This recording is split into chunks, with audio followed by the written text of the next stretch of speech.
Welcome to Ridhima kitchen. வாங்க இன்றைக்கி ஒரு நெல்லிக்காய் ஜூஸ் பார்க்கலாம். இது ரொம்ப நல்ல ஹெல்த்தியான ஜூஸுங்க. சுகர் பேஷண்ட்டுகளுக்கு, வெயிட் லாஸ் பண்ணுறவங்களுக்கு இதெல்லாம் ரொம்ப ஃபேட்டெல்லாம் நல்லா கம்மியாகி கொடுக்கும். நம்ம காலையில் எண்ணிச்சோன்னையும் குடிக்கலாம். 11 மணிக்குள்ளார இந்த ஜூஸ் குடிச்சிடலாம். பாருங்கள், நான் ஒரு 3 நெல்லிக்காயை கட் பண்ணி வச்சுருக்கேன் கழுகி. அதுலேயே ஒரு கொத்து கருகாப்பில் போட்டு போகிறேன். 3 நெல்லிக்காய்க்கு தகுந்த ஒரு சின்ன துண்டு இஞ்சி இதுலேயே போட்டுட்டேன்.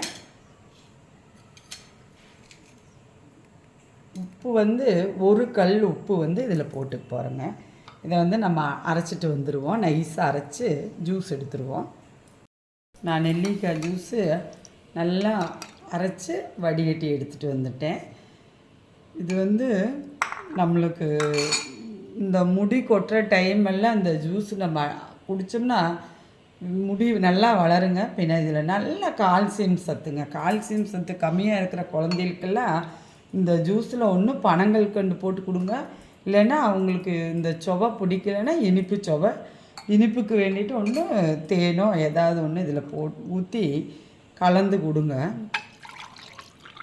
பாருங்கள், நான் எடுத்தது இந்த டம்ளருக்கு 300 மில்லிக்கு கரெக்டான அளவு வந்திருக்குது. இதில் ஒரு கல் உப்பு போட்டிருக்கேன் நான். அதோட சுவையே நமக்கு போதுமான அளவு. இதில் இப்படி ஒரு இவ்வளவு தேன் விட்டுக்கு போகிறேங்க. வாங்க, நம்ம வீட்டில் இந்த ஹெல்த்தியான ஜூஸ் குடிக்கல. இது ரொம்ப நல்ல மருத்துவ குணம் உள்ளது. எல்லோரும் வீட்டில் செஞ்சு குடிங்க, குழந்தைகளுக்கு கொடுங்க. நன்றி, வணக்கம்.